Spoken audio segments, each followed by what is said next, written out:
All right, let's call the meeting to order. If you all rise, please, say the pledge. I pledge allegiance to the flag of the United States of America and to the republic for which it stands, one nation, under God, indivisible, with liberty and justice for all. And please remain standing for a moment of silence for our first responders, for WeGo, and for our Eagles.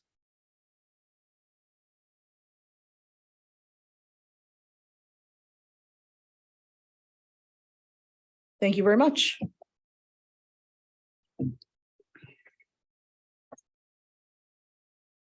Okay. This meeting is being recorded via Zoom, and we do have a hybrid meeting tonight, so we will have Zoom public. They'll wait. Comments will be made or questions will be asked by the board first by. Yeah, I know, it's all right. By the board first, by public participants in the room, and then by folks on Zoom. If you're on Zoom and you want to say something, please raise your hand via Zoom. I note a couple things. First of all, we had an executive meeting before this meeting on a legal matter with our solicitor. Secondly, one of our supervisors, Cody Bright, is on Zoom, so he will. Yep. What? Who wants to be admitted?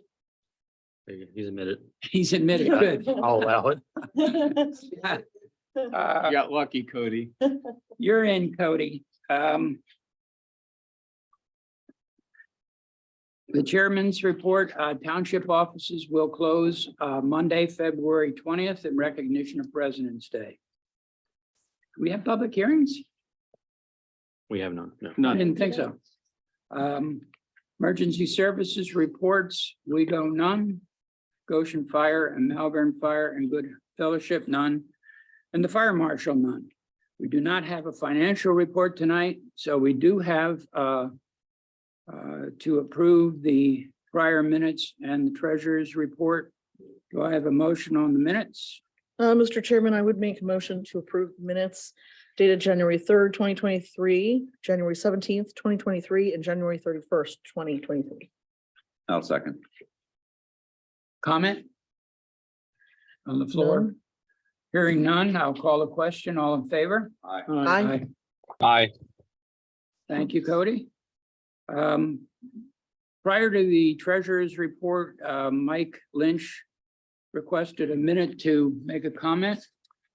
Yes, folks, this is going to take more than a minute or two. I promise you it's not going to be as long as Alice's Restaurant.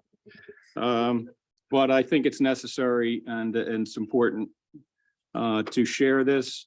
So bear with me. This is going to take a few minutes.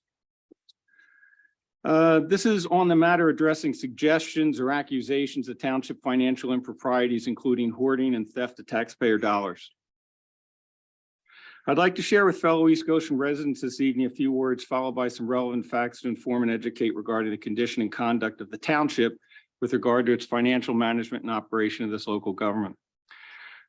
While such information and communication should be, and in fact is a routine practice by and from the elected local officials and the professional staff of this municipality, the communication to you this evening is in particular response to a recent social media post that I learned of last week that, without reading it verbatim unless pressed to do so, is inaccurate, inflammatory, and to a degree defamatory as to the efforts, commitment, and conduct of fellow residents elected to serve all the residents of this municipality. In this regard, from my perspective, these type of outlier, disappointing, incendiary remarks need retort. Background. This past week, the PA Auditor General announced an investigation of selected PA school districts, suggesting and assessing that they have inappropriately used a loophole in the PA School Code and Taxpayer Relief Act, Act 1, that provides authorization and manner as to how districts can raise school taxes and the limits for any such tax increases. PA Auditor General indicates that among the 12 school districts examined, there may be a pattern that, while apparently legal, suggests these school districts have exploited the loophole to hoard taxpayer funds and impose unnecessary property tax increases upon unsuspecting and uninformed resident taxpayers. Westchester Area School District is one of the named school districts in the PA Auditor General Report. At the present time, it's my understanding that the Westchester Area School District emphatically disagrees and refutes the AG's assessment of our school district and will respond and defend and demonstrate its financial management practices and conduct. The statement herein is in reference and retort to a social media post that there is absolutely no correlation with the PA Attorney General Auditor General report to local municipal government, and certainly not to East Goshen Township, including of its elected officials and staff. East Goshen Township does not hoard funds. The fund balances of every East Goshen Township fund are reported every month and referred to frequently during the entire annual budget process and are assessed with detailed documentation publicly presented, discussed, and readily available on the township website in the township building. East Goshen Township provides transparent information, data, and explanation of these funds and fund balances, and in direct regard to current operations and obligations, capital projects, and commitments for planned projects. A quote from the referenced social media post reads, "State law only allows municipalities, second-class townships, to keep a certain percentage of the annual budget in one specific reserve account." The actual citation from the second-class township code, which provides most of the authorization to townships to operate the local government, in part reads in section 15081, operating reserve fund. The Board of Supervisors shall have the power to create and maintain a separate operating reserve fund to minimize future revenue shortfalls and deficits, provide greater continuity and predictability in the funding of vital government services, minimize the need to increase taxes to balance the budget in times of financial stress, and provide the capacity to undertake long-range financial planning and develop fiscal resources to meet long-term needs, unquote. I can read the entire section if requested. The section provides parameters to the use or purpose of these funds. It also states that no additional appropriation shall be made to the operating reserve fund to cause it to exceed 25% of the estimated revenues of the township general fund for the current fiscal year. The 2023 East Goshen budget revenues are $12,278,000 and change. The East Goshen Township Operating Reserve Fund balance as of 12/31/22 was $1,553,059, or 12.65%, half of the authorized limit. No additional appropriation of the operating reserve fund is contained in the 2023 general fund budget. In fact, no appropriation of this fund has been made for at least as long as I've been on the board, 6+ years. And in 2021, the Board of Supervisors unanimously authorized expenditure from this operating reserve fund to create a new fund, the Infrastructure Sustainability Fund, in the amount of $1,250,000.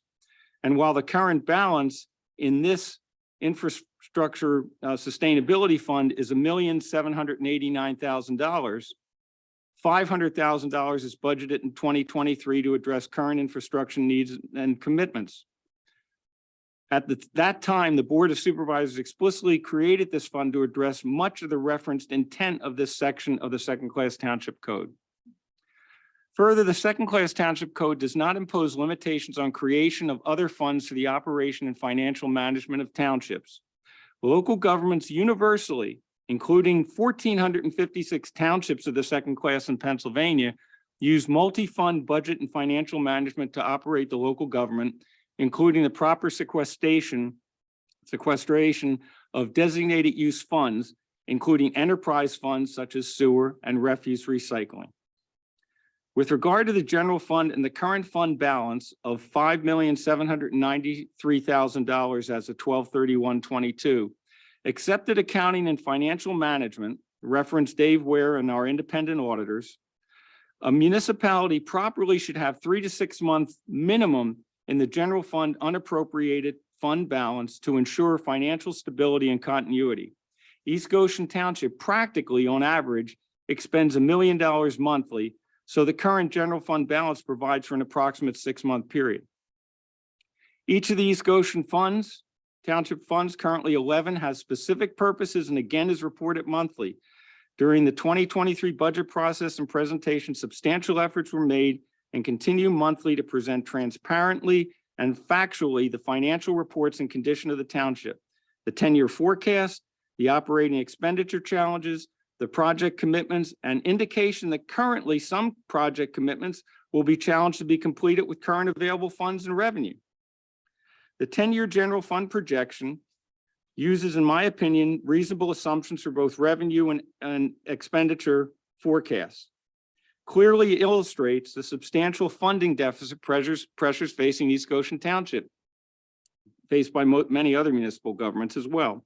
The 40% tax increase, first and only in nearly 20 years in its initial imposition in 2023, is a sensationalized figure in this case and would not have occurred if prior incremental tax increases were made to reflect COLA or CPI indexes in prior years.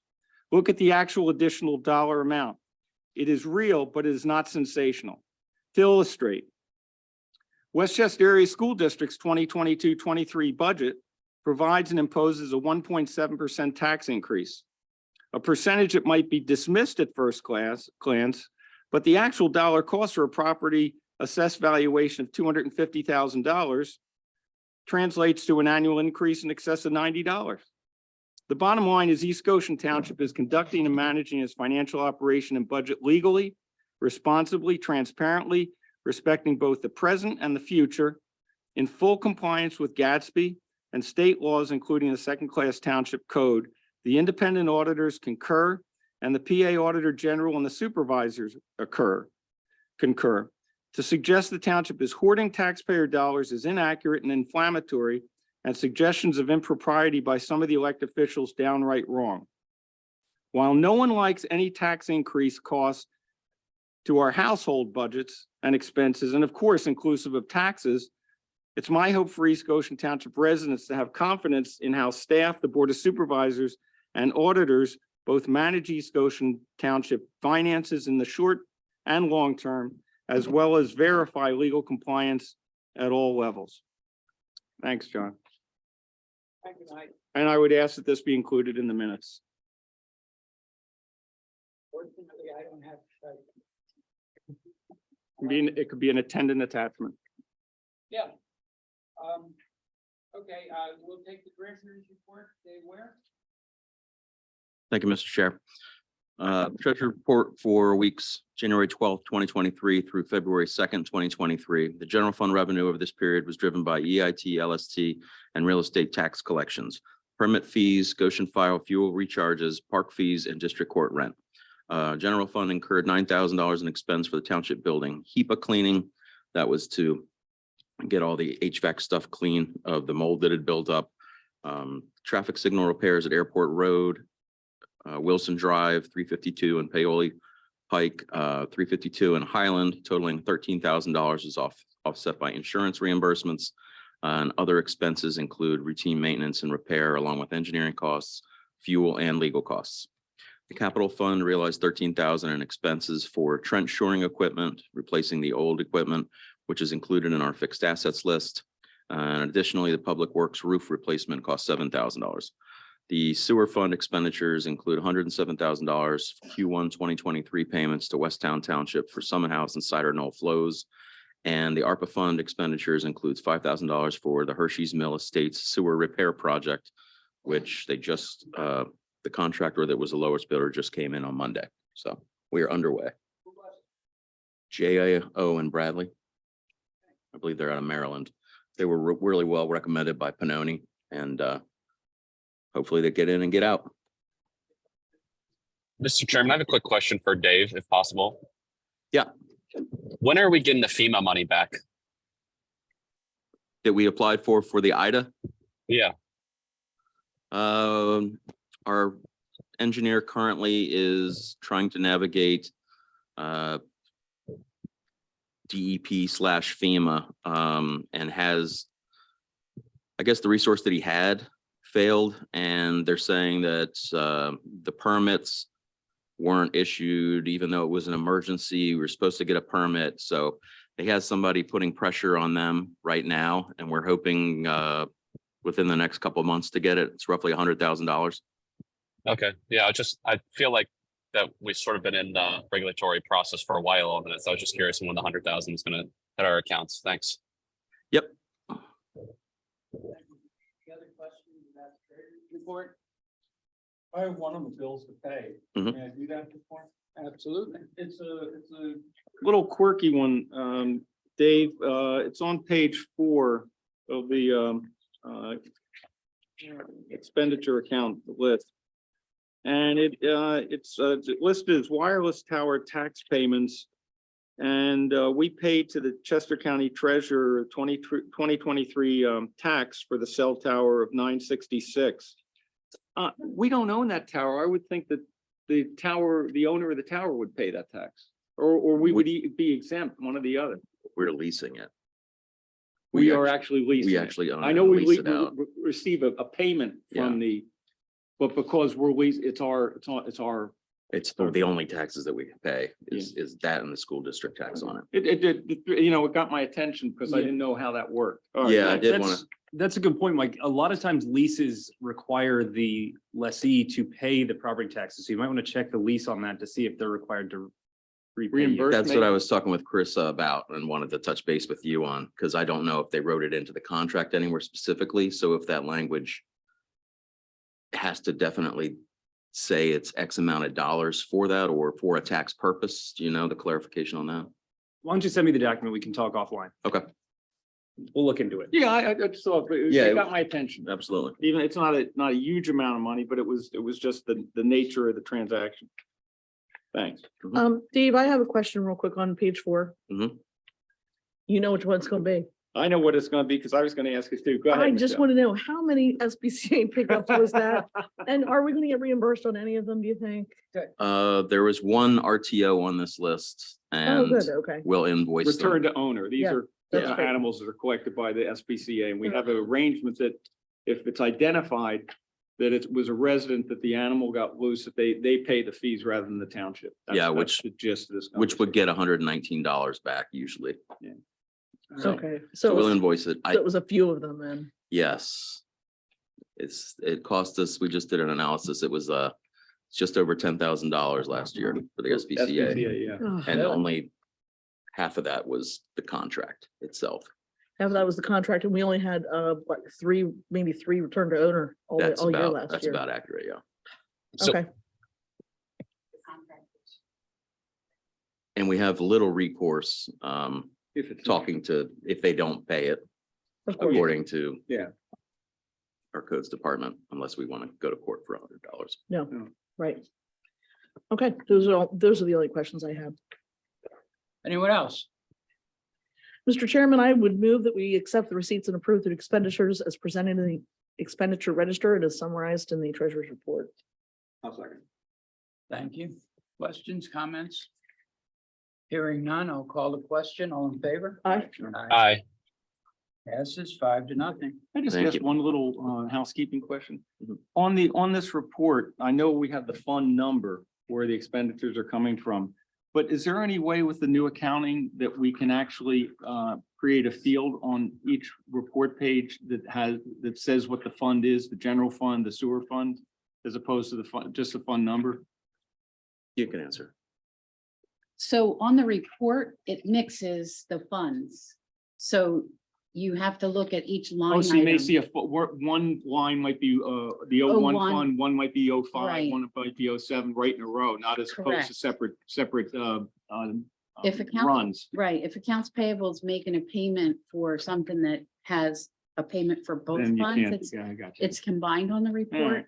So you'll see that summary at the back where I put the fund and Oh, what did the you put fund that at the name. back? The Okay. last page has the fund name and the total amount per fund. Oh, I didn't look at that Yeah, closely, page Chris. 12. Yeah, And that's only because yeah. Oh, that's good. That, I didn't pay attention to that page. Okay. I guess I should have. I looked at a lot of other stuff.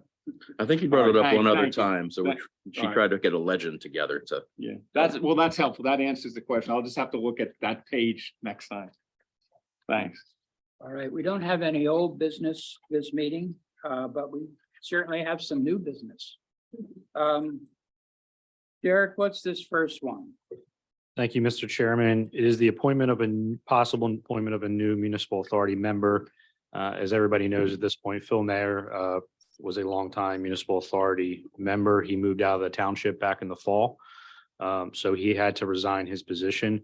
It's been out there in various ways that we are looking for, not only the municipal authority, but a bunch of different ABCs. I had one application over the last several months for a municipal authority member. And that was actually somebody everybody is familiar with, Carmen Batavio. Carmen is a longtime resident, former board member, has a lot of knowledge in the municipal authority, the sewer operations, and again, he was the sole applicant for this position. So I am asking the board, because it's not a great ABC to have a vacancy on. I'm asking the board to potentially make a motion and appoint Carmen tonight. Mr. Oh, go ahead. Thanks, Michelle. Is liaison to the municipal authority first, before I'd offer a motion. The municipal authority considered it, and they felt that he'd be a good fit for the municipal authority, and they certainly know him and his background and his experience. But I would make a motion, Mr. Chair, that we would appoint Carmen Batavia to the municipal authority for the unexpired term to conclude at the end of 2024. I'll second that. All right. Comment? Cody? All right. Questions in the room? Hearing none. We'll call the question. All in favor? Aye. Aye. Congratulations, Carmen. Thanks, Carmen. And we have a similar. Yep, we're not done with Carmen yet. Yes, we're not. We're not. We have another. Local government, a lot of hats are worn by one person. Yeah.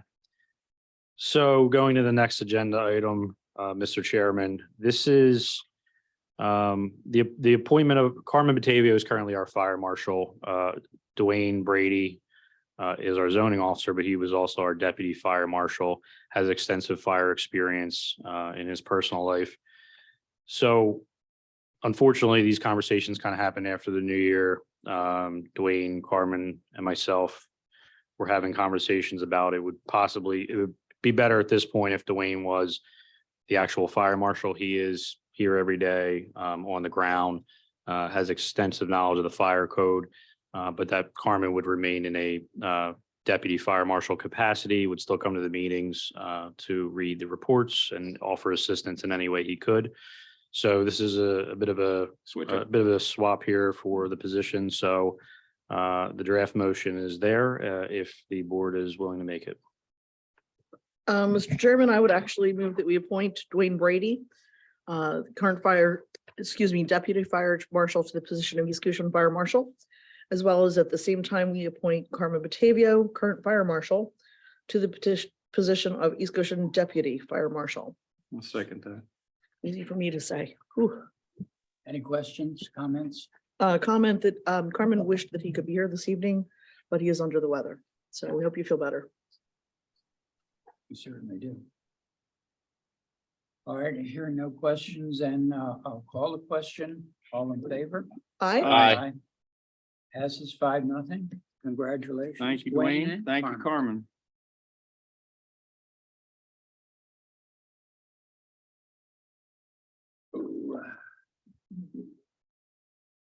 Next, we have the PPP grant application for Milltown Dam.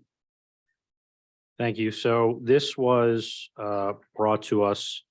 I think Jason discovered it first, but as everybody knows, and this kind of segues into a standing issue with the Milltown Dam project and where we are on the DCNR grant, which I'll get into a little later in the night. But this was an opportunity that presented itself for a $250,000 PPP grant through Chester County Parks Preservation Program. And again, we are asking for the maximum grant request. As everybody knows, this project is getting quite expensive post-COVID. So this is specifically for the master plan components of the Milltown Dam project. And as you can see there in the memo, it is laid out as far as what the grant money can actually be used for specifically. So you're looking at the parking area, the pavilion, picnic tables, paved and unpaved trails, stream crossings, ADA access to fishing piers, signage, repairing buffer plantings, and split rail fencing. This is all part of the original design that we've been going off of since this bidding documents were put in place and the master plan was put into place. So again, we're asking the board if they would like to authorize a grant application for us to go for this $250,000. Is there a matching required? Yes. Yes. Is it a percent? Yes, it is a percent. I think they said a 50% It's- match. Or is it a whole match? I think it's a whole match. Regardless, we've got.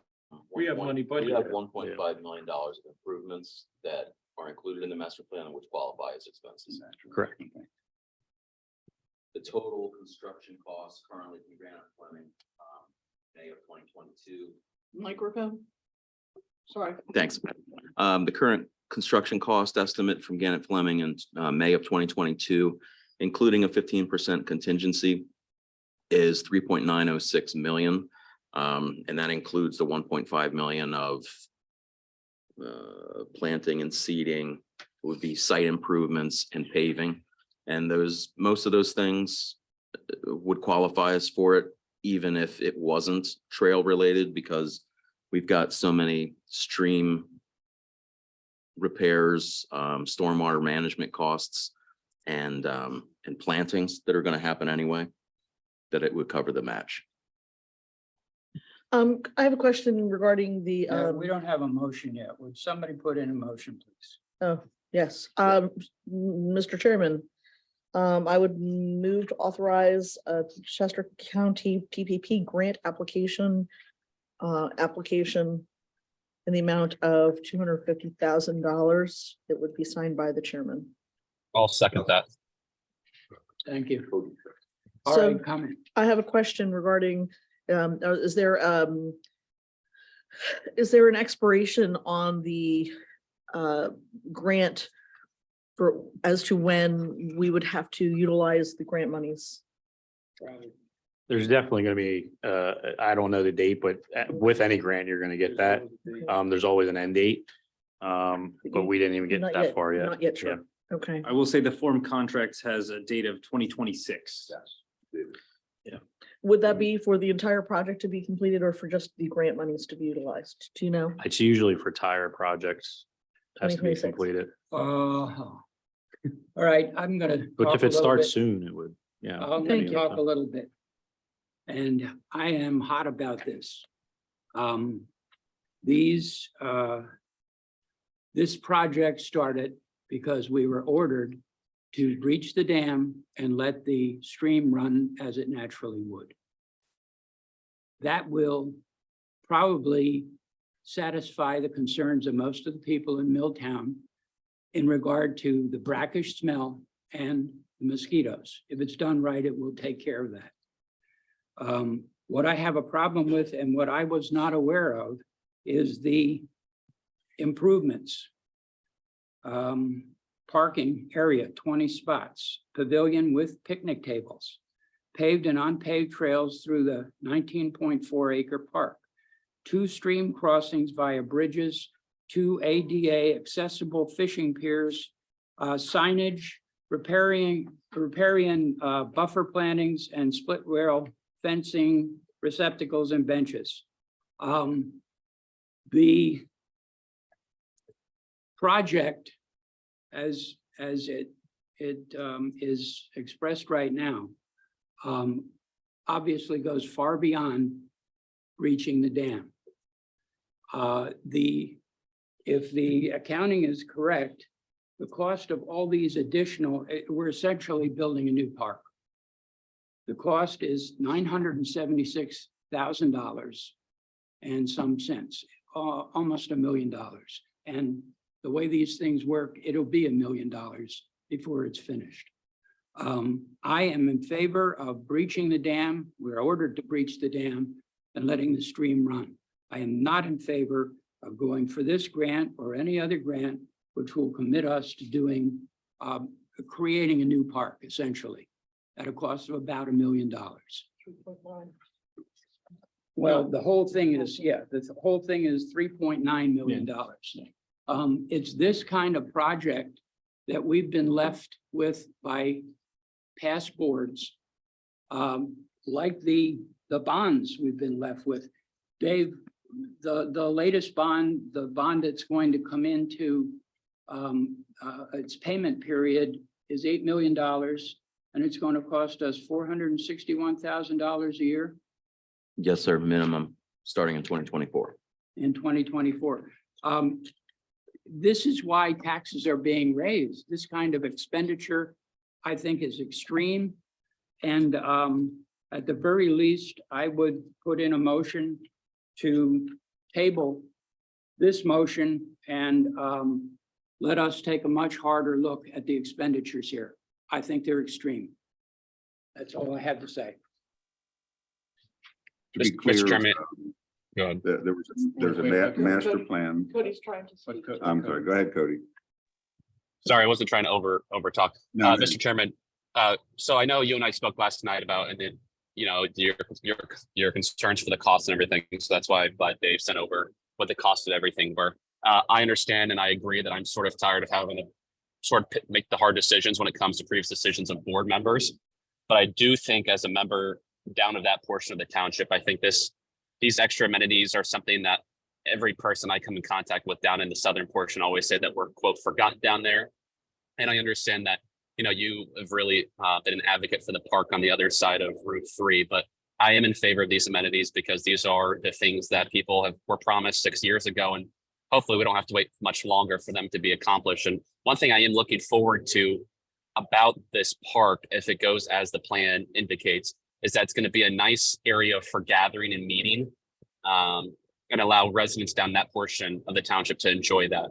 I know Hershey's Mill Dam, people, I think it looks nice. Other people have different opinions, but it's a little bit more difficult for people to walk to and navigate. But I do think the nice thing about the reservoir dam that is going to be fixed is it's going to be a nice gathering point for so many different neighborhoods down that portion of the township. So while I do agree with, you know, I'm tired of making the tough decisions and having to pay things that were promised, I do think that these residents were promised, and I'm supportive of that. So I don't know if you guys heard as much because the turnpike signal is terrible, but I hope you heard the gist of it. We heard it all. Other comments? Yeah, I just want to point out that, you know, there's a 110-page master plan for Milltown Dam project that was done in March of 2017. I'd refer everyone to the website to take a look at that. So it's, you know, this isn't anything new. It's been under consideration for quite some time. And I agree with Cody's comment that, you know, we've talked about the southern part of our township being underserved, and this is a perfect way to do something at Milltown that we weren't able to do at Hershey's Mill because of the wetlands restrictions. So I'm supportive of this project. Michelle, or do you want me? I have some comments, but do you want to go, Michelle? I'll go ahead and say something for a moment. I won't take long. First of all, I am in favor of doing what we have to do to make things better. The Milltown Dam situation is atrocious. It's been a mess since we had to breach the dam. The mosquito problem has gotten out of hand at different times, I understand. We've been down there with the police, we've been down there with Public Works, and we've done what we can to mitigate some of the issues.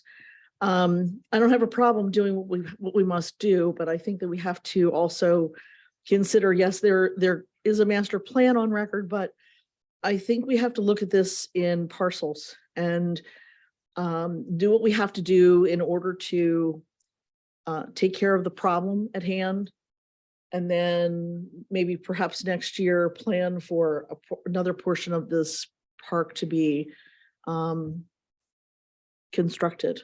I'd like to do it in pieces. I don't want to do it all at one time. I'd like to see it kind of rolled out maybe over a 3-year period or so. 3 or 4 year period even. It's going to take a while anyway, but I'd really like to see the must do list dealt with first, and then consider the desires and the wants after that. So I don't know if we can parcel it up or not, but that's what I would like to see happen with this project. Yeah, I'll offer my comment that I am supportive of this project and piggybacking with Michelle, phasing in some of these master plan improvements over time. We did that with the East Goshen Park over quite a number of years, adding different improvements each year over the course of a decade or more, and continue to do those things.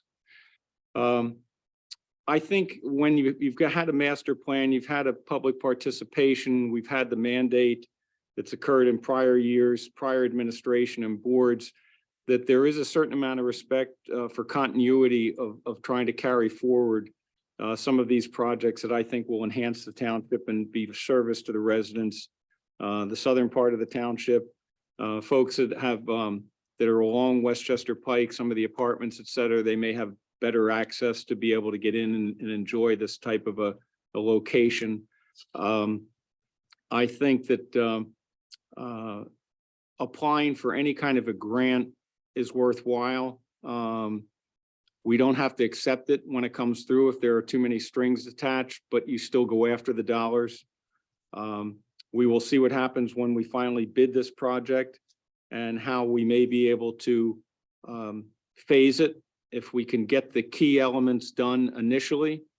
For me, things like getting the dam in order, getting the landscape in a more orderly fashion to address some of the items that Michelle mentioned, which includes some police response and activity to incidents, as well as mosquitoes and that which has been an issue for quite a number of residents during those warm months. If we could get those basics done with the first pass, get the dam squared away, maybe get a passive trail in, a walking trail of some type, and then build from there over the next years ahead. If that's doable, I'm certainly, again, piggybacking with Michelle on that, but overall support for the project. So I would make a motion on this particular item, Mr. Chair, that we would have, is there an application? Let's see, is there a motion? Oh, there is. The motion is. Excuse me. Is to authorize the grant application and to have the chairman sign it. Don't need the motion for the second. Can I make a quick comment? Sure. Just to let everybody know, we currently do have $915,000 of grant money awarded for the Milltown Dam Park rehabilitation. That's $65,000 for state, which is a Commonwealth financing. We've got DCNR for $500,000 and a landmark penalty through the state for $350,000. They all have different renewal times, and Derek can elaborate if necessary on that. I think it'd be good for Derek to give an update on particularly the DCNR grant, which is a big one. And We also don't know, without getting into the weeds on some of what was promised in the master plan, how they dovetail with these existing grants. From what Gannett Fleming told us when we met, we would, if we scrap the plan as is, we probably would lose all of those grants. Is that right, Derek? Or we have to have them do an they'd be in real assessment? jeopardy, I think. is I my think guess. you'd probably lose them. Yeah, I think you'd lose all of them. Yeah. So in your note, I think it came down to what the remaining costs are. And what was that? As the regular master plan shows, Yep. what we have outstanding that we do not have current funding for is about $1.5 million. If these estimates from Gannett Fleming are right, including engineering. I do want to be clear, though, with Mike's talking about phasing in. Right now, the bid documents would delineate what needs to happen for the dam in order to satisfy our requirements per the permit, and then the master plan portion. So there is a delineation there. If there was any further delineation required or wanted by the board on the master plan section of that, as far as the phasing of that, we would probably have to talk to Gannett Fleming prior to the bid process. So that's just something to keep in mind. But I can give the DCNR update here instead of later if you would like. Can I ask a quick question, if you don't mind, to Derek? Go ahead, Sure. Cody. Thanks. Just naturally, it's going to be phased over because like you can't really do a pavilion when everything's still a mess down there, right? So naturally, correct me if I'm wrong, Derek, things will just phase in when it comes to those quote extra amenities to the benches and pavilions towards the end of the project, right? Yeah, absolutely. But when you're still doing the whole project at once, I mean, so it's still within a 2 or 3 year period, I would say. So when Mike was talking about phasing in, if you're going out further and saying, 5 years, 7 years, 10 years, that's when it gets a little tricky and we would need to look at the bid documents, look at the grants again. So, Because I think but on the yeah, I mass, mean, another there would thing, be a natural phasing in of how it would happen, but it would still be a more smaller time frame than what I would consider a long-term phasing. Well, it would Got it. seem, Cody and colleagues, it would seem to me that one thing that we need from the staff and with our consultant is necessary is a clear understanding of the grants that we've been awarded and what the parameters are there relative to the master plan and what they're expecting that their grant funds are going to be funding as part of this project. If there's latitude and we have some discretion over it or some ability to ask for discretion from any of those grantors, we need that information so that we can better discern either with the bid document so that that's properly articulated to the bidders, or once the bidding occurs, that we know what we can start to look at in a phased schedule. I understand 2 to 3 years, perhaps, and maybe some of them we don't have to do for a while and we won't jeopardize our grants. I think we need to know that. But we don't know that right now. No, we Haven't we don't. We're spent- just saying we have I- grants, but we don't know all the parameters. I mean, right? I preliminarily last fall had a conversation with Gannett Fleming. I could try to get more details, but in their opinion, they thought that looking at the application documents, that the master plan was interwoven so much within the application process that, we would need to go back and see exactly how we can kind of untangle that and what we can get and if a portion of it would go, because there wasn't much delineation in the application. Mm. So Well, that list that Dave, you put together with some of these various amenities, these accoutrements to the base plan. Those are some of the conversation topics. There's the $1 million there, that if we can defer that or just not do them for a foreseeable future and not jeopardize the grants. I mean, that's kind of the discernment we need, I think. Well, I agree with that. Do you want to make a motion to table? Cody's up again? sorry, yeah, I just had one more. No, actually, no, I'm good. I don't know why my hand's still raised. My bad. All figure right. out. I don't know. There we if go. need I'm to good. Table the grant, though, the grant application. We can still apply for the grant, though. It's the same thing. We can apply for these dollars. don't have if to we're take awarded. it. We don't have to take it if it's offered to us, depending on what the strings are. So I don't think we can lose by applying for the grant. Bill, do you have Because I any? think the grant had 20 parking spots. I think when I looked at the master plan, I think there's only 15 parking spots. So like you said, Mike, just because we apply for it doesn't mean we have to do everything. Like we can reject it if we need to, All right, let me, if I may, the master plan has been alluded to several times. The master plan is at least 6 years old. At least 3 of us were not on the board at all when the master plan was developed. And what really irritates me is that the people who developed the master plan did nothing to bring in revenues to pay for it. The master plan is not paid for.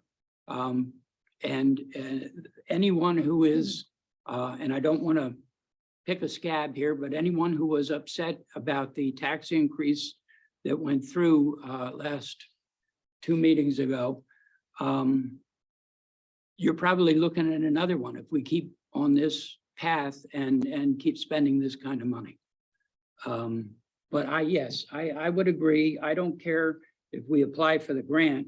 But I want everybody to be, to understand that I don't support putting $1 million into a new park.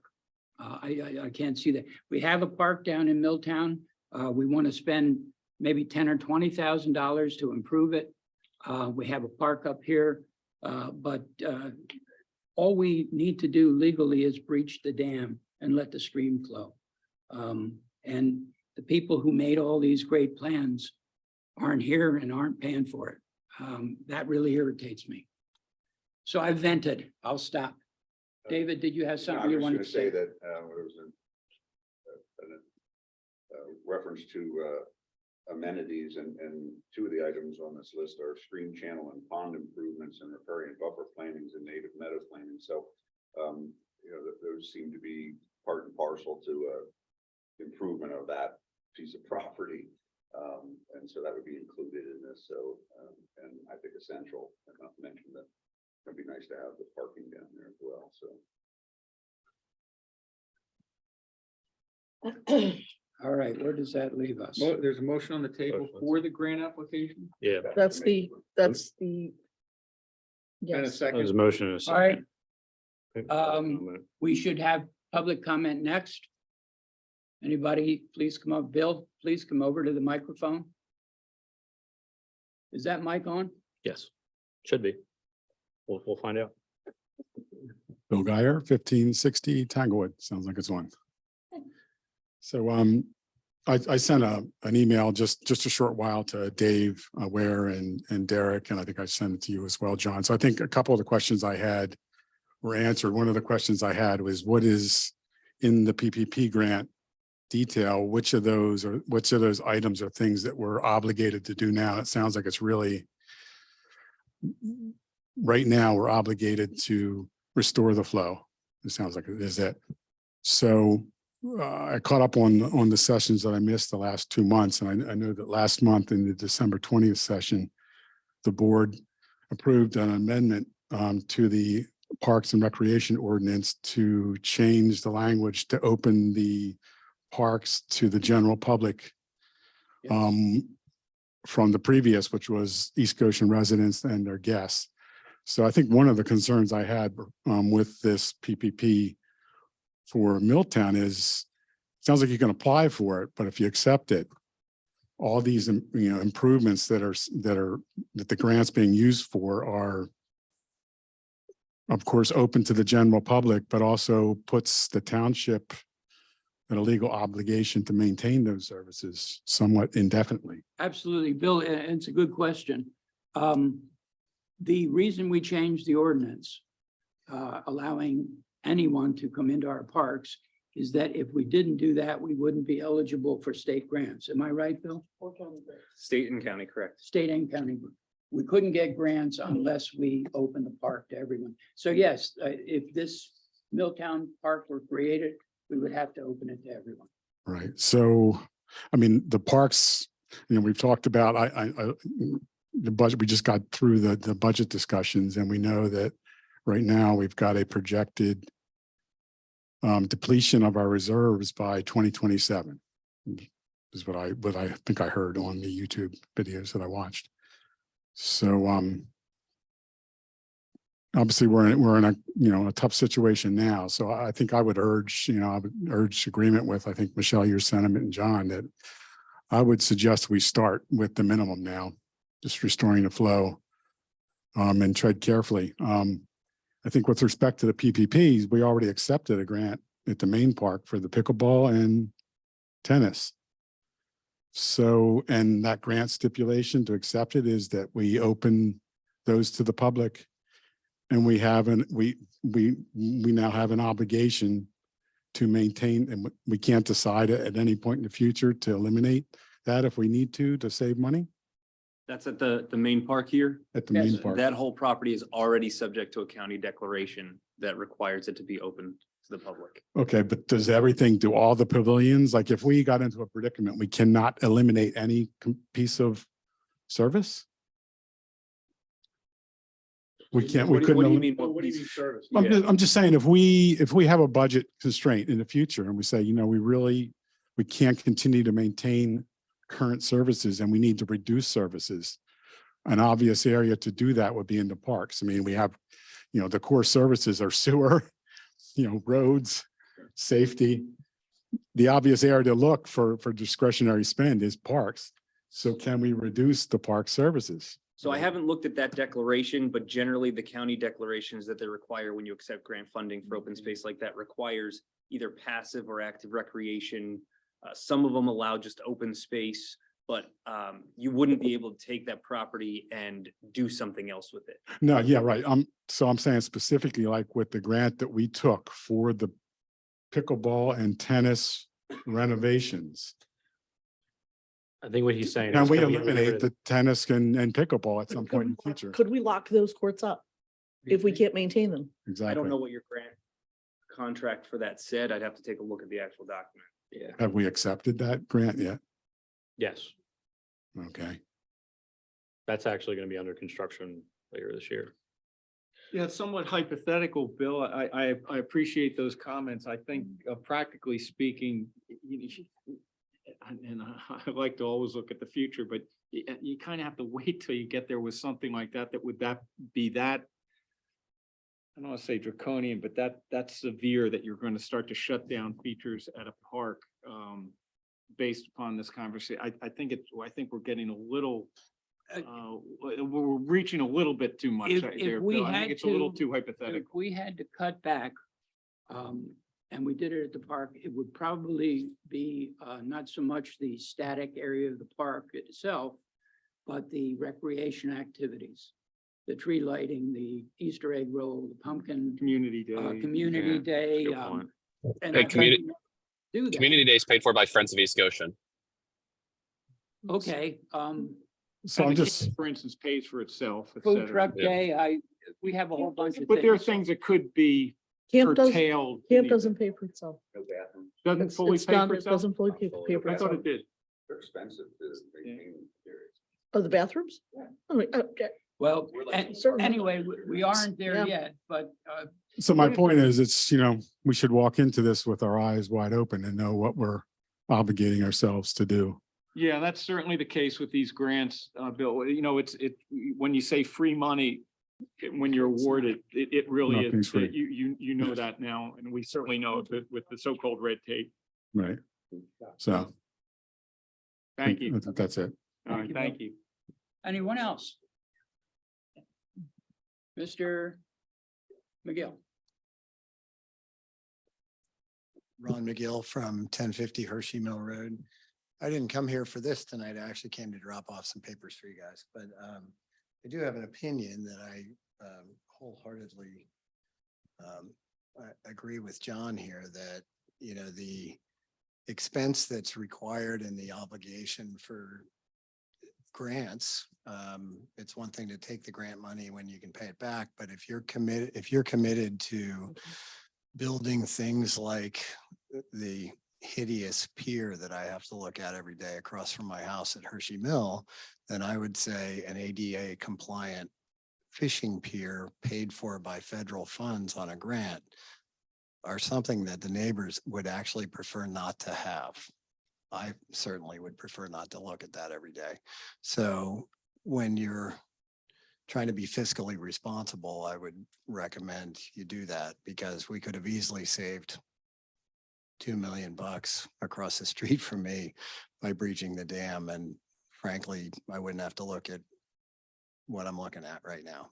So aside from that, is this discussion just about that? Because Yes. Thank you. We'll get to the other Okay, things. no worries. Thank you. Just- Anyone else? Anyone on Zoom? All right, hearing no one, I guess I call the question. All in favor? Aye. I'm a no. Aye. Thank you, Cody. I'm Can you vote? gonna vote no. 3-2. Yes to no. Passes. The yeses have it, 3-2. Okay, what's the next one? The E. Planning Commission. Yeah. Derek, are you on that? Sure. Thank you, Mr. Chairman. So recently, this issue stemmed from originally our township engineer who has to regularly attend the planning commission meetings. As you can see from our agenda, there's just a lot of applications in the pipeline and with no sign of stopping. So our engineer, Nate Klein, had a conflict with the current day, which is the first Wednesday of every month. He had asked if the planning commission would consider a day change, and they put it on the agenda and discussed it. And they did reach a time and date that they thought was a good time to meet, and that was the fourth Tuesday of each month. I will say, in my opinion, right now, the planning commission date as is probably the worst day it could be, because it's the day after the board meeting. So, you know, they're doing their hearings or zoning and whatever they have going on. And then we're basically waiting the maximum amount of time to get it back to the board, versus shortening up those processes for any sort of change or land development that comes to the planning commission. So I guess I thought it was a good opportunity for the planning commission to at least discuss it as well. But again, they are looking for board input and approval, because I would have to re-advertise.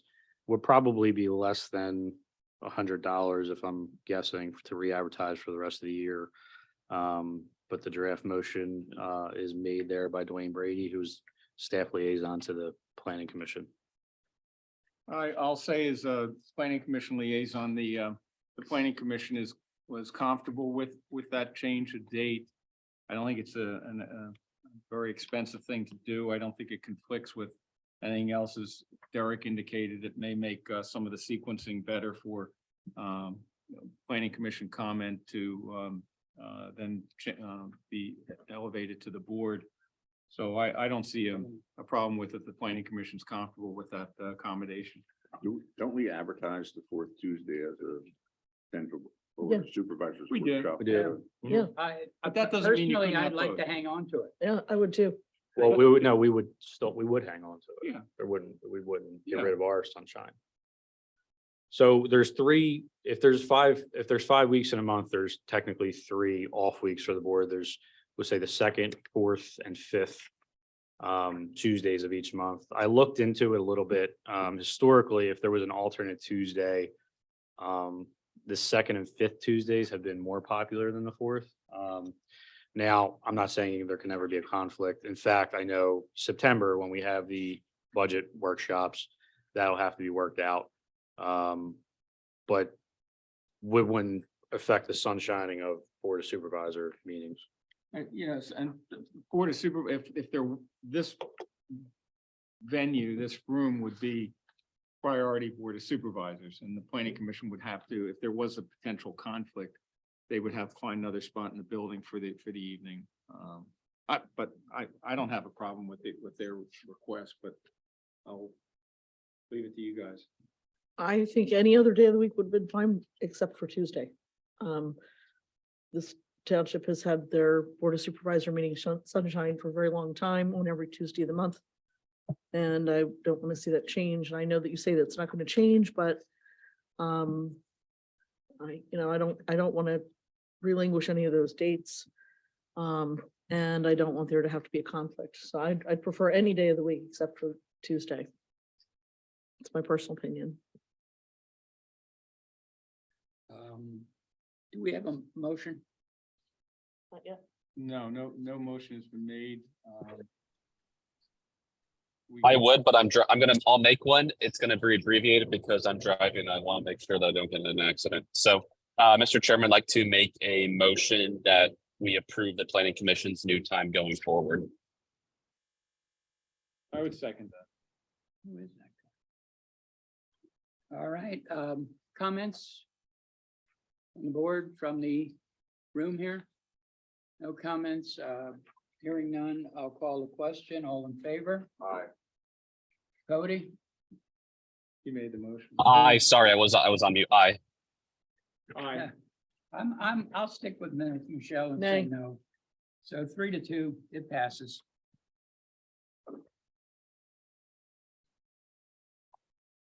That comes out of their budget, doesn't it? It should. And can you make sure that, Derek, can you just make sure that there's no conflict with that fourth Tuesday of September so that we can have a meeting if we choose to for the budget? And just make sure that you sunshine a different date for that month. A different date is in different than Tuesday For those planning commission, so that we for the can have- planning commission. Yeah, that's Sure. a good point for September. Make 'cause it we'll just be in before, involved before you budget. sunshine them. Yeah, that's Just in fine. case. Sunshine a different day of the month for that one. Sure. I will say on a related note, I was going to have a conversation later in the year to see if we want to switch this budgeting schedule around a little bit, but yeah, that's fine. All right, what's next? E, E is the authorization to advertise zoning ordinance change with regard to the Applebrook Golf Club maintenance area. Who I'm- had this or does Bill? You know what? I'm gonna throw it to Bill. I've been working hard so Good far, luck, Bill. so. I haven't had to say much yet, so thank you. So board, as you know, this is a proposed ordinance amendment to allow Applebrook's subdivision and land development plan to proceed. You have seen this ordinance amendment. The planning commission, the county planning commission has it for review right now. Your township planning commission has reviewed it at one meeting. They wanted to wait until they got the county's recommendation before they submitted a formal recommendation to the board. But all I'm asking for tonight is that you authorize me to advertise a hearing for the adoption of the ordinance for March 7th. That doesn't mean you have to vote for it. You don't have to vote in favor of it. It's just allowing me to move forward with the process. Mr. Chairman, I move that we authorize the township solicitor and township manager to advertise a proposed change to section 240-30-1C G of the East Goshen zoning code regarding the footprint lots within the planned golf course district. Thank you, David. We've discussed this before. I don't know that we need a full explanation. And in fact, as far as I'm concerned, as a board member, I'm neutral on it, so I'm not even gonna vote if we have a vote later on, but certainly, I support authorizing the advertisement. And just to be clear, the packet does have a redlined version of the ordinance and what's changing or what would be changing. Right, right. I don't have any questions regarding this. no, not at this point. Hearing. Not to forward the process. This was just to move it forward. Cody? No questions? No, I'm good. Okay, in the room, anybody have a question or comment? Hearing none, I'll call the question then. All in favor? Aye. Aye. Aye. Thank you, Cody. 5-0. Thank you. Conditional use amendment on the hearing. Yep. March 21st, 2023 for 905 Airport Road. Thank you, Mr. Chairman. Continuing our sizzling streak of having applications in for conditional uses. So this actually is a conditional use amendment. Again, 905 Airport Road, it's I-1, I believe, zoning district. And it's been amended before. This is a new manufacturing use that looks like it fits the mold of what sort of was happening there before in terms of manufacturing. It's Wellness Marketing Corporation, Endless Pools. And they are going to be using that space as office space, warehousing, distribution, and manufacturing. So again, they are looking for the hearing to amend their current conditional use conditions on March 21st. That is a error in the memo 2023. And again, the board is that would have been pretty far out in the future. So similar to the previous one, this is just to advertise and schedule the conditional use amendment. This is the one where I'm not sure where the access to the road is. Well, Mr. Chairman, I'll make a motion that the board approve the advertising and scheduling of the conditional use hearing for March 21st, 2023 for 905 Airport Road conditional use amendment application. Second that. Thank you. Thank you, Michelle and Mike. Discussion. I'll let you know that the planning commission did discuss this the other night, and essentially the activity will be occurring all within the building, the existing building. It looks to be, and is explained here in the application, and as the applicant explained to the planning commission, it's mostly fabrication. They're just asking for additional clarification in the conditional use with the manufacturing activity that they have, which will include this cutting, gluing, fitting for PVC pipe and cutting plastic hoses, bolting motors and tanks. Again, it's fabrication. The planning commission did discuss things, and it'll come out in the conditional use hearing about emissions and hazardous materials, also the hours of operation. And they were pretty comfortable that there wasn't going to be anything much different from the exterior appearances, including emissions, than what exists there now. It's just a different operation that's not well articulated in the current ordinance. So that's the gist of it at the moment. Thank you, Mike. And they're on board. Yeah, they were comfortable with the presentation. There wasn't any pushback. I don't know that they, I can't recall that they gave a recommendation. I can't recall whether they gave a recommendation at the planning commission meeting or not, Derek. Sorry, but They actually, for 905 Airport Road, the planning commission reviewed and recommended the amendment be approved. okay. Okay. I knew they were pretty comfortable with it. I just forgot whether they took. a Any other motion. comments? Do they anticipate any impact as far as a lot more people working inside or no? Apparently not. I mean, they talked about hours of operation. They said we won't have multiple shifts. We won't have deliveries at night or anything of that nature. So exterior wise, they won't need additional parking. They have more than adequate parking presently. And but somebody asked me, I think Cody asked me earlier about the number of employees, and I don't know that they stated, or I don't recall it. But it didn't seem to be a great change. Are you thinking about revenue, Dave? again? I am thinking about revenue. There, I got you. I Good like for that. you. I like that. Okay, Cody, any questions? Okay, All good. Sorry. Thanks. all right. Questions or comments in the room? I don't see. No, No, we're this not- is just regarding the, We're going one at a time, Mr. McGill.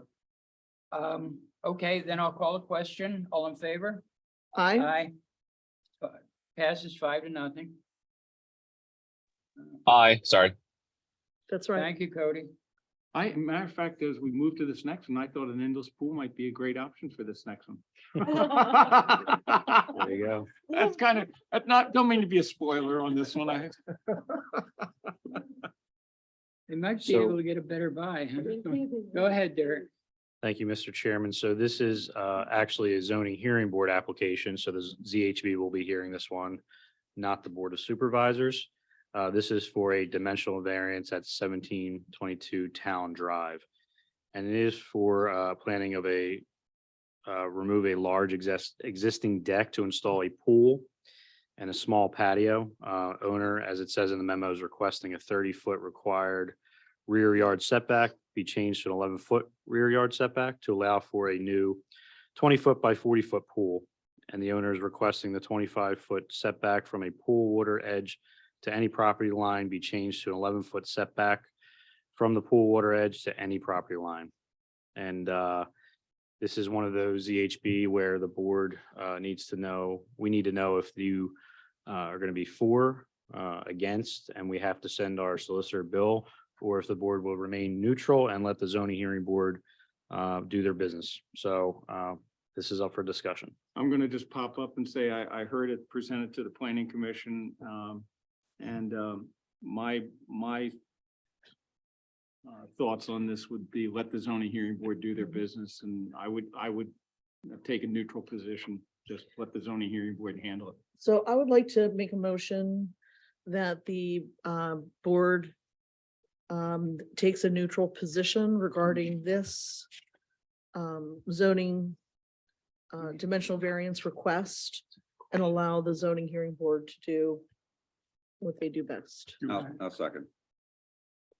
All I'll make right, we had that just a motion. quick comment that we normally see these applications accompanied by letters from adjoining properties, either Or against. for or against, and I'd like to see those as part of the application. Mhm.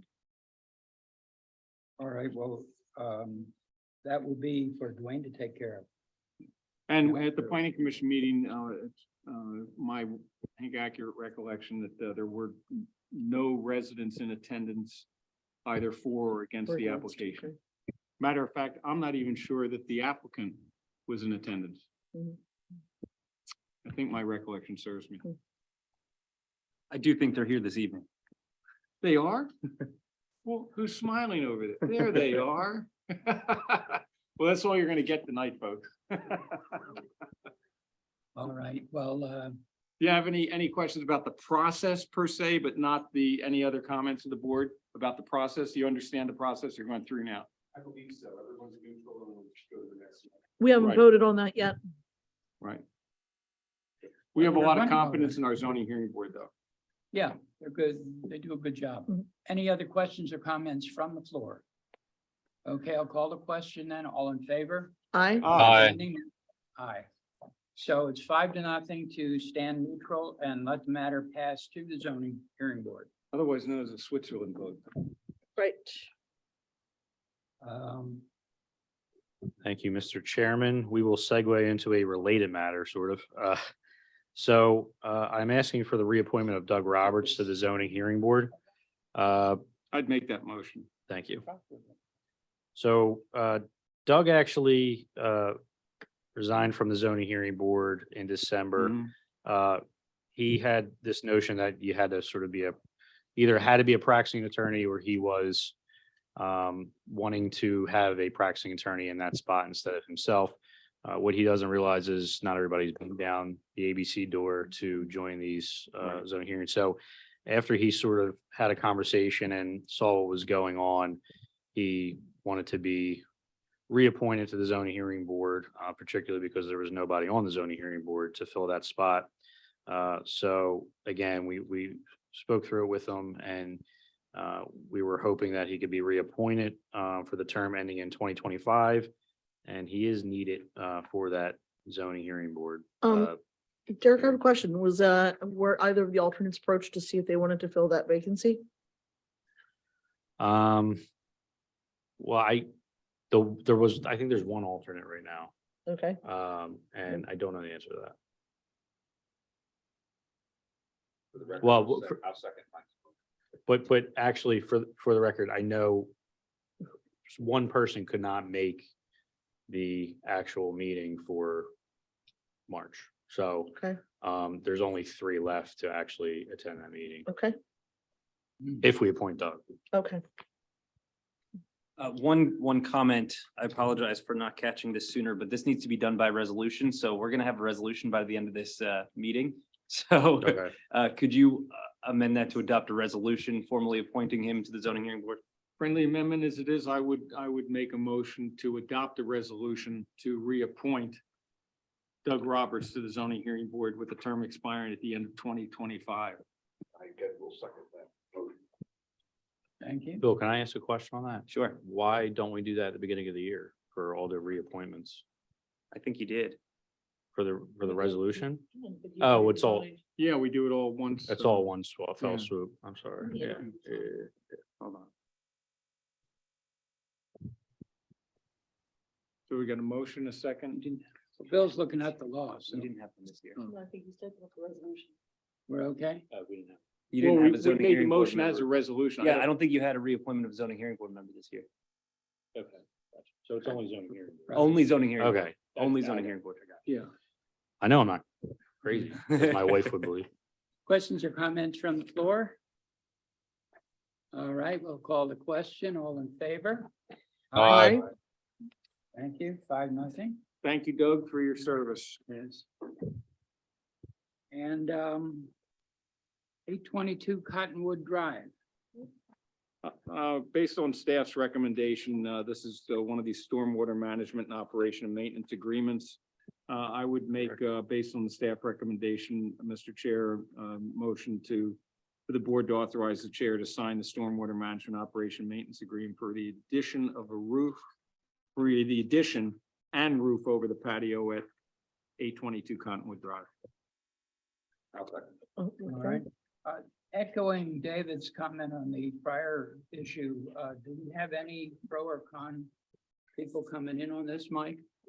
I haven't, well, as I say, at the plant, on the zoning hearing board matter. Yeah.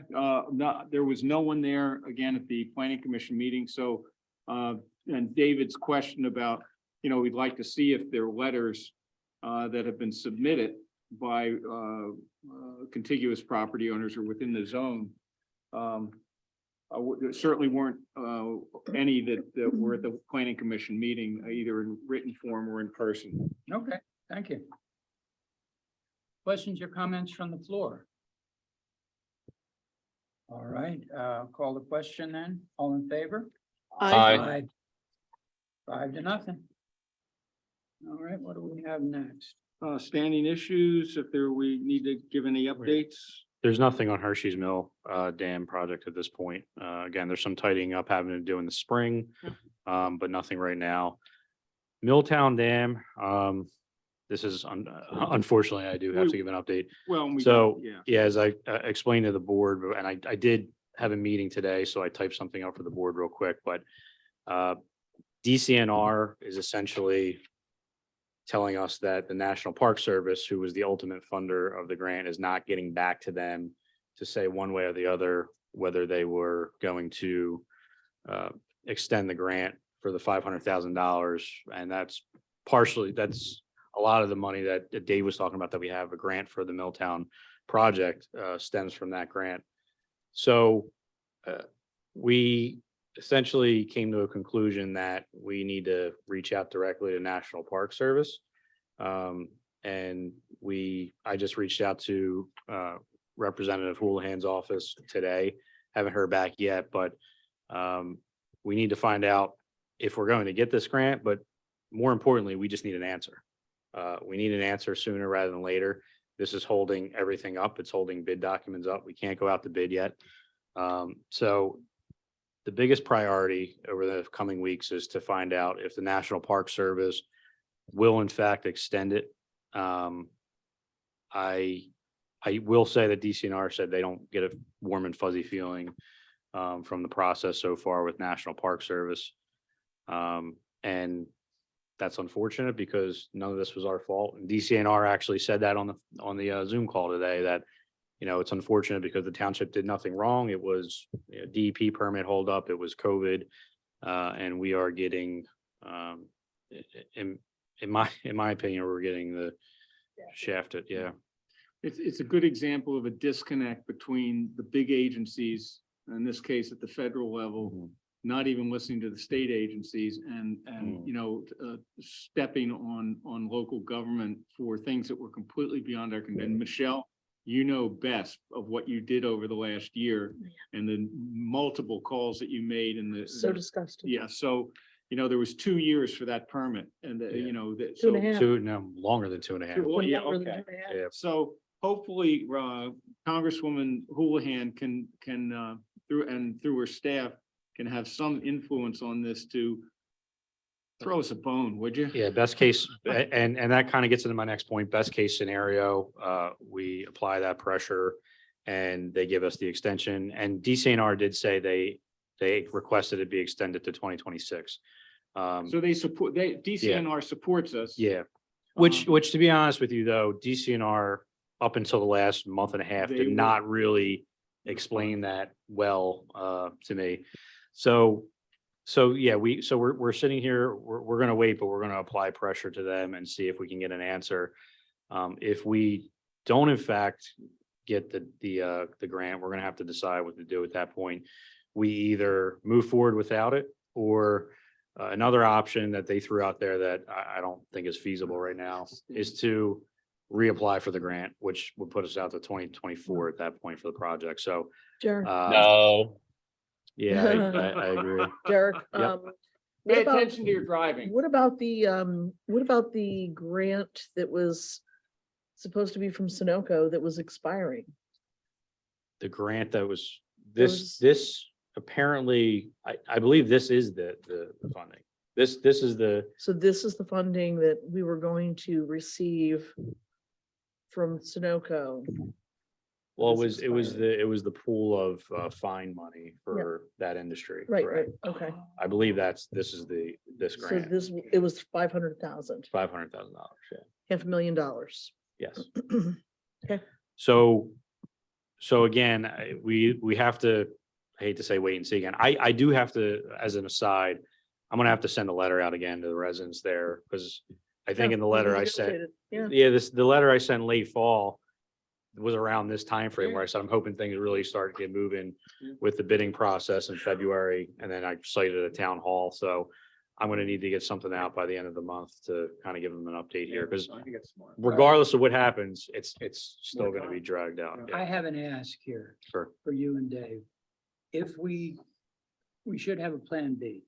If we don't get this money, can we still just reach the dam? it's already been breached.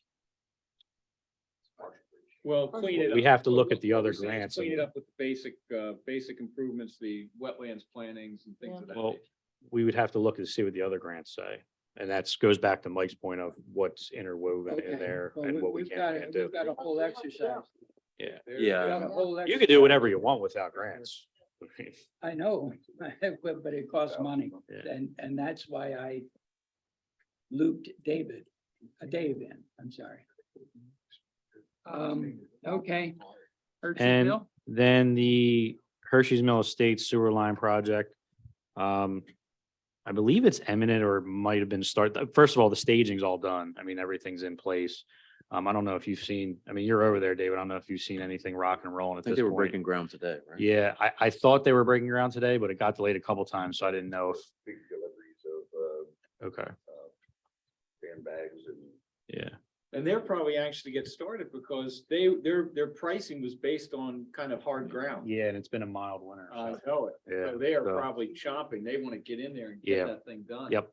No, it would be So good. that's- Which Is that good. gonna delay, is that gonna change their timeline on this project? Is it gonna? They're rocking and rolling. Not No, I according, don't think not so. according to them. No. Mark was all Right. from and they Yeah, said. they yeah. haven't heard of spring Most mowing. of Mr. Kyrie. Okay, I had a question real quick about the Hershey's Mill Estates sewer thing.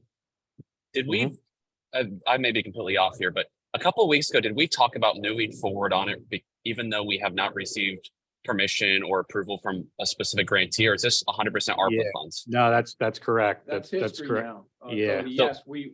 But we're going back to ask for it afterwards, correct?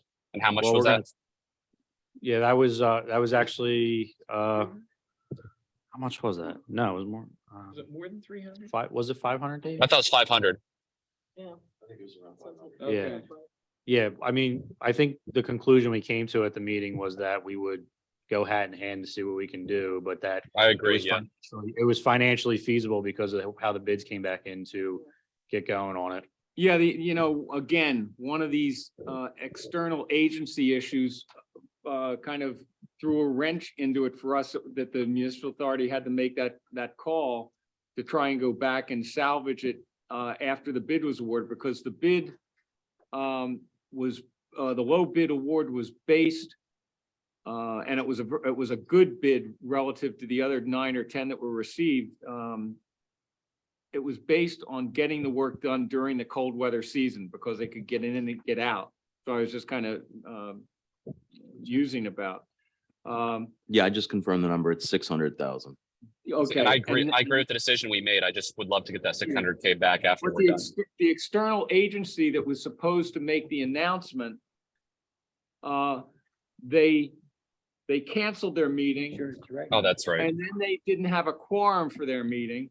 So we were penalized because of that, and having to make a difficult decision. And now we have to go back with our hat in hand and ask for some special consideration without admonishing them. So, it's just, when you get money from other sources, it ain't free.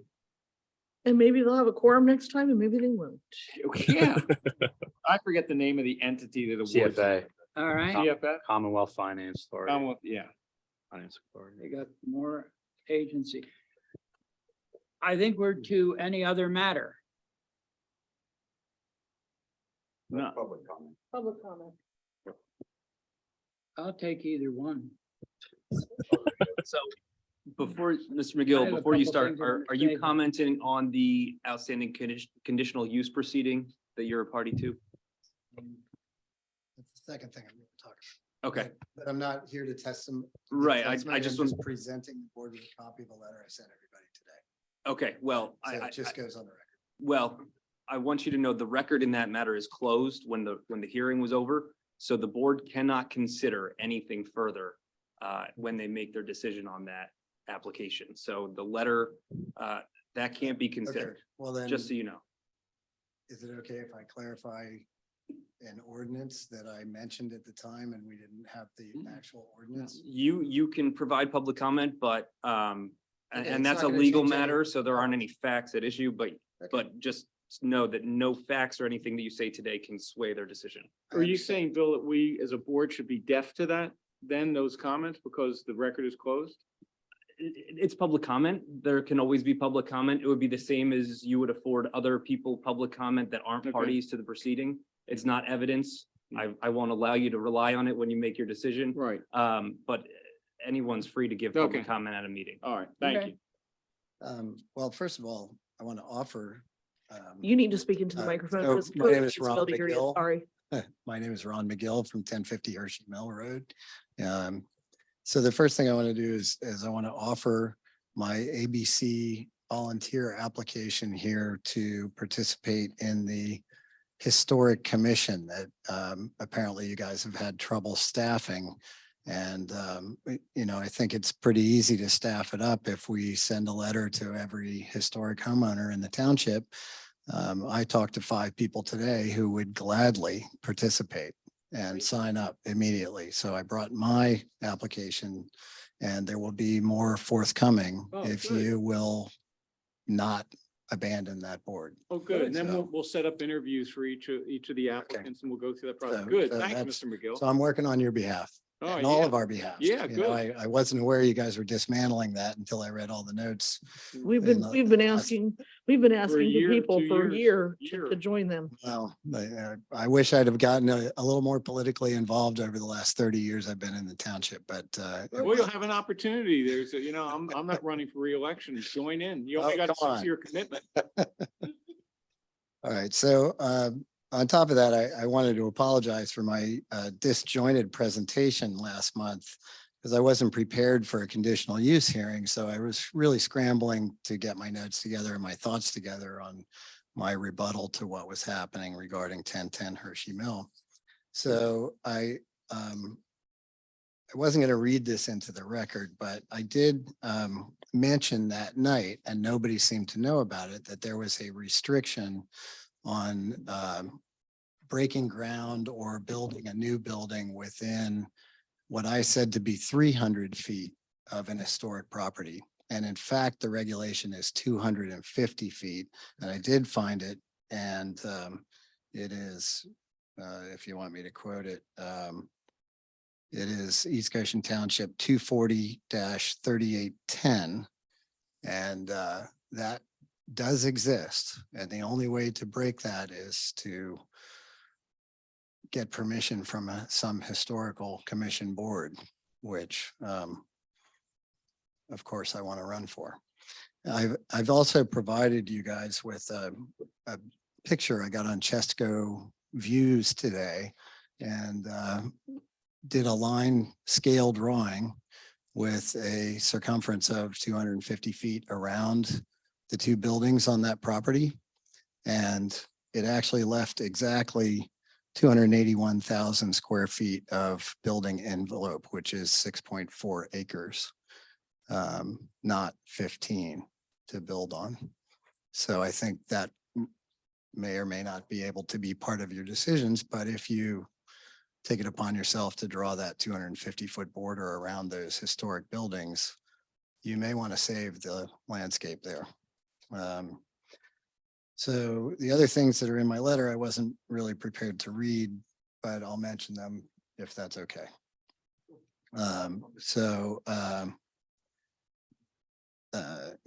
Anyway, I've submitted this to you guys, but so the basic gist of it is, number one, that I think we should deny that conditional use based on the fact that they can't build 15 homes up there. And as I said last month, my assumption was maybe they could build 4 or 5 good homes up there. And I still think there's a buyer for that. I still think there's a buyer for that place and keep it as a farm, which I would prefer, obviously. So to maintain the historic integrity of that, I think we should not give them any kind of variance on that 250-foot requirement. The other edict that I think should be put into the decision-making process is that road should be 22 feet 22 feet wide, like every other road in the township. And I think the entrance should mirror, if you approve it at all, it should mirror exactly Tanglewood across the street. So if that costs the builder a lot more money to build that bridge, so be it. But our township roads are not safe to be only 2 lanes wide, especially when you're gonna have landscapers and guests parking up there and you couldn't get a fire truck or anything else up the hill. So 22 feet wide with rolled curbs is my recommendation. With regards to stormwater runoff, I think we can all talk about all these dams and the fact that we all know that Green Hill Road cannot handle the water that comes down the hill. So my recommendation is that absolutely 100% every gallon of a 100-year storm event should be trapped on that property, which my calculations show that would be about 3 acres of detention basin up there, which is certainly not in the builder's plans. But that would alleviate any additional gallonage. And if they don't do that, then I think that the developer should be required to post a bond for potential flood damage to 1034 Hershey Mill Road, which is the mill property, which has seen increased flooding just based on the change in water flow from the dam. I also think that the developer should be responsible parties or a responsible party regarding flood damage to that property and injury or death resulting from a flood-induced traffic accident on Green Hill Road. That was the primary impetus when we tore the dam down. That was the big argument they made, is that a Moses-like wall of water would take traffic off Green Hill Road in the event of a breach, which we all thought was ridiculous, but here we are today. So I also mentioned that there was buried lead pipe and an oil tank on the property, which I actually know exactly where it is because I hit it with a backhoe when I was helping the previous owner. And I think they should be required to remove that to satisfy PA, DEP and EPA regulations. I also think they should be required to remediate all invasive species and all the bamboo that is lining the stream bed and polluting downstream from there. If you allow this developer to move forward, I think you should insist that he maintain the landscaping and exterior of the historic home and barn until it is sold to the next buyer, because we've seen this before where they just let it go into ill repair and it eventually falls down.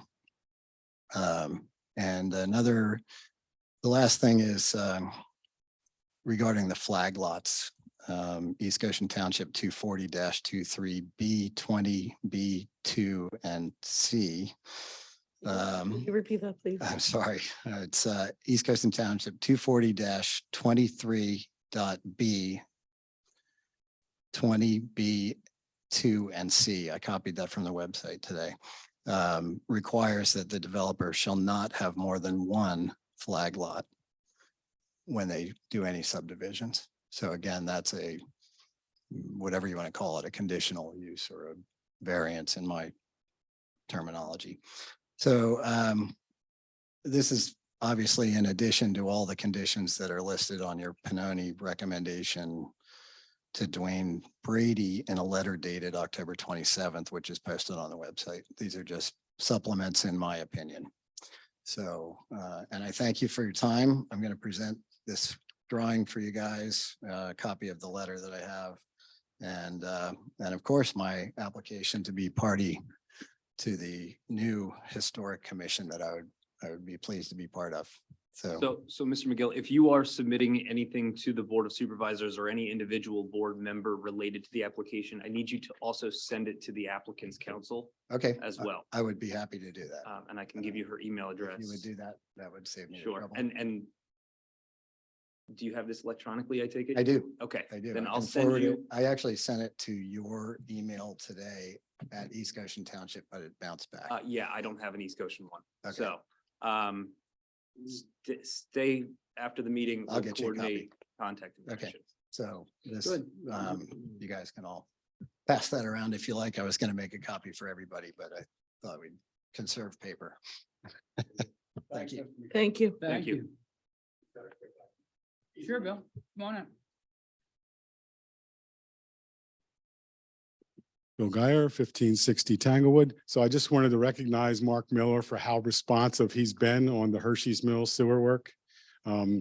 As people may know, my front yard is basically the sewer easement and what is now the main construction entrance for the work. I think it's the main construction. So we have a 6-foot temporary construction fence. But Mark came out and met with us in December.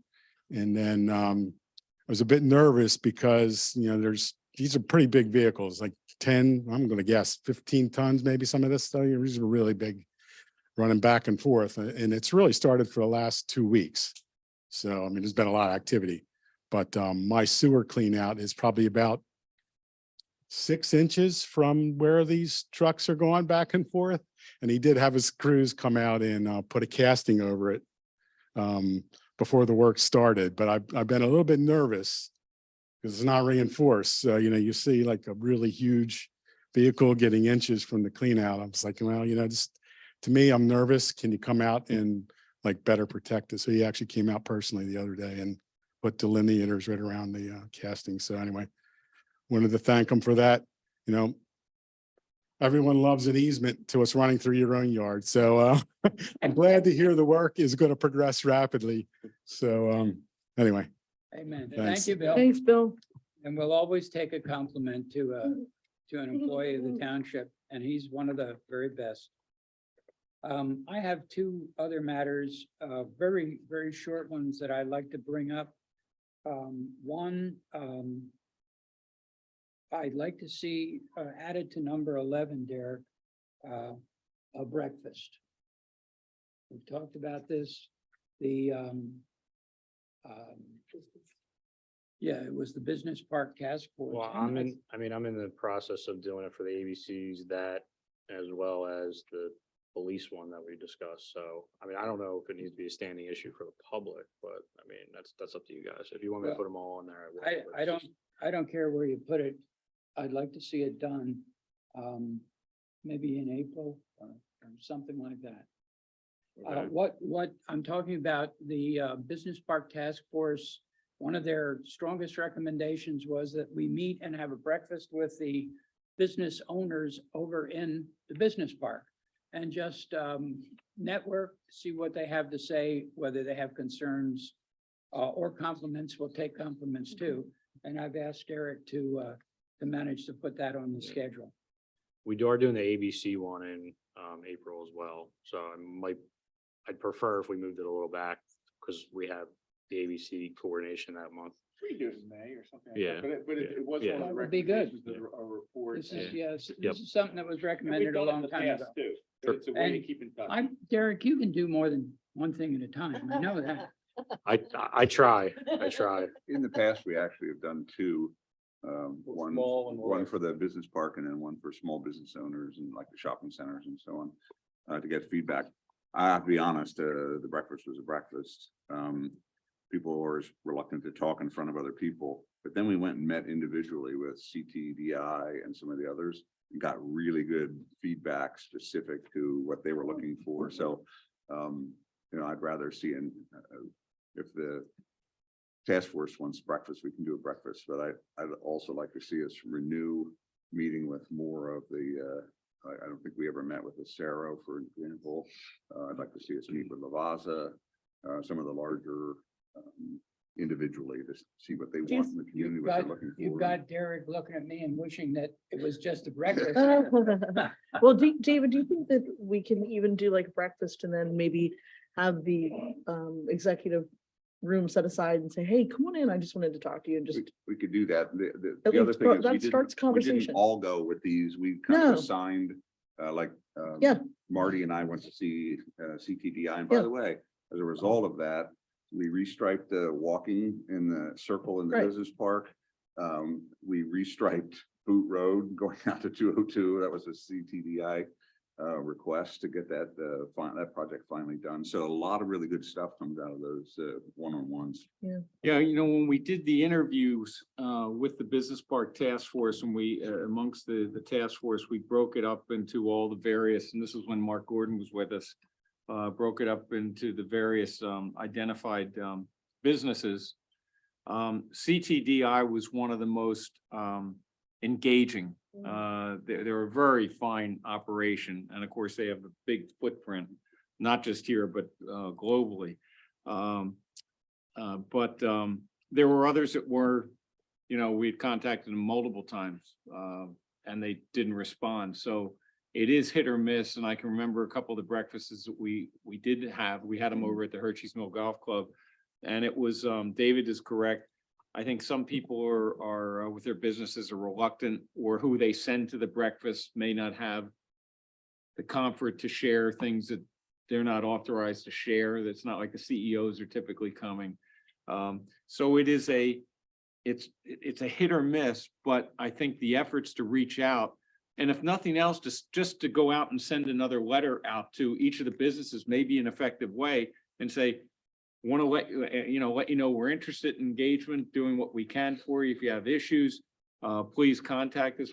Something like that, that at least will be an initial, and maybe that could come with the breakfast. But it's the business community is what I think one of the things we picked up from the business park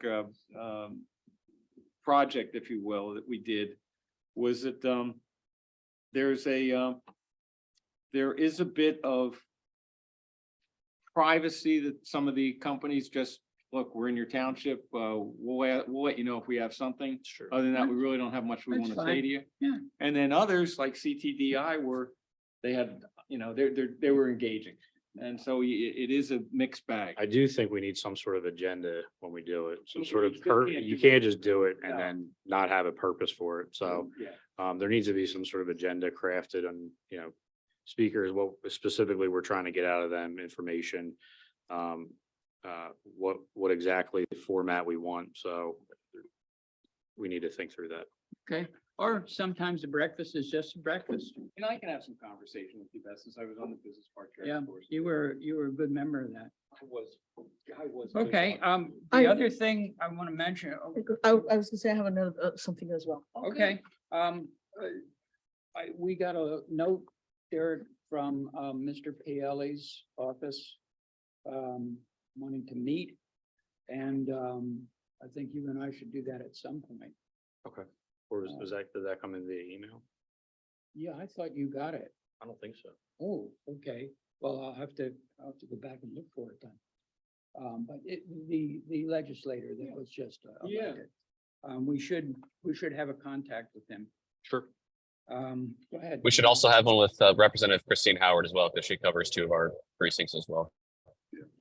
Oh, it's a good suggestion. And Chris is a friend of mine, actually shared a train ride with him this week down to the city. And he's reaching out to all the townships in his catchment area. Well, we don't need them right now, but let's Yeah. make friends and Absolutely. maybe we'll need them later. Yeah, If you didn't know him when he Chris- was on the board at West Goshen, he was, good, good. And of course, then he was recorder of deeds.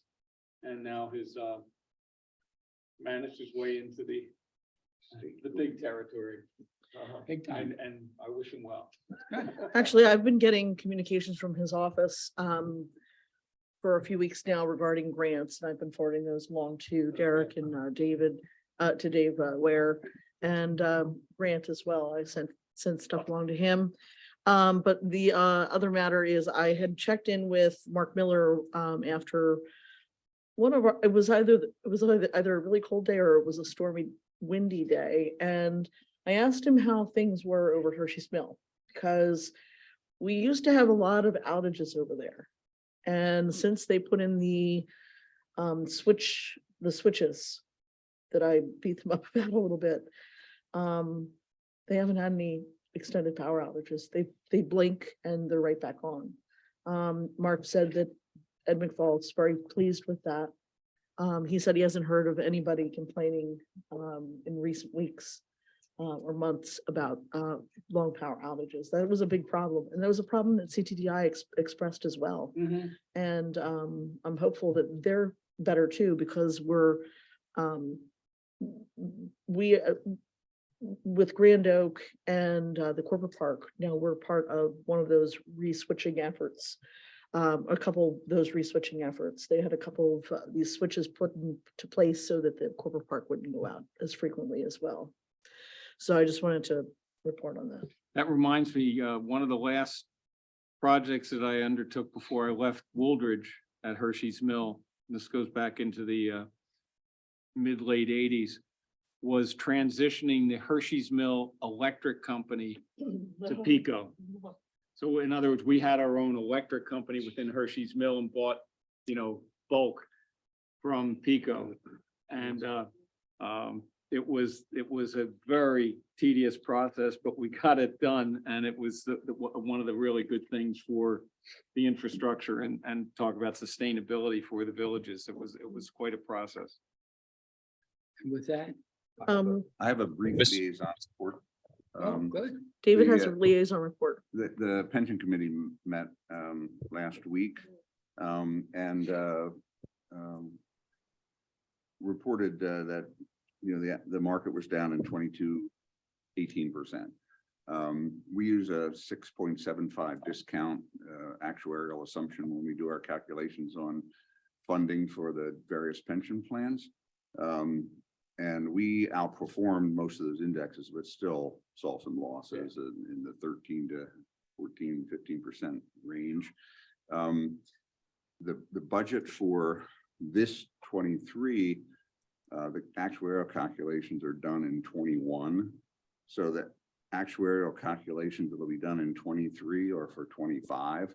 They're going to be done based on the 18% decrease in the market. So I just want to give everyone a heads up that that might be Minimum. coming down the pike. In other words, minimum municipal obligation is going to be up. Could be up. And that's not, that's universal. Exactly. The good news is that we are highly funded and overfunded in some of our pension plans because of use of things like at one point we set up a trust for the police funding budget when we had an excess in the 1 year. We set aside some money, and those monies are available to make sure that we meet our minimum obligations. So I just want to give everybody, it doesn't impact us now, but in the future, when we do actuarial calculations, it will impact our minimum obligations. Okay, thank you, David. Mr. Chairman, We mentioned, oh, I'm sorry, Cody. that's okay. Go ahead. I just met with the, was requested and met with the auditors, the independent auditors this past week for their process. They asked questions and representing members of the board or the board as to our knowledge about the financial operations, various questions that have everything to do with fraud as well as accountability. And we also met at the same time with a couple members from the municipal authority, since they're a separate operation, a separate entity.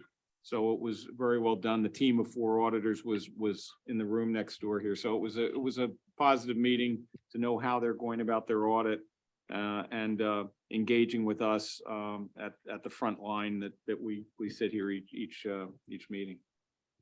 So nobody was arrested then, huh? No, they let me go. Okay, good. Cody? Mr. Chairman, I'd like to make the motion to adjourn. Second. All in favor? Cody. Aye. We are adjourned. Thank you, Cody. Thank you, Cody. Drive carefully. Drive safe. Thanks, guys. All right, thank you.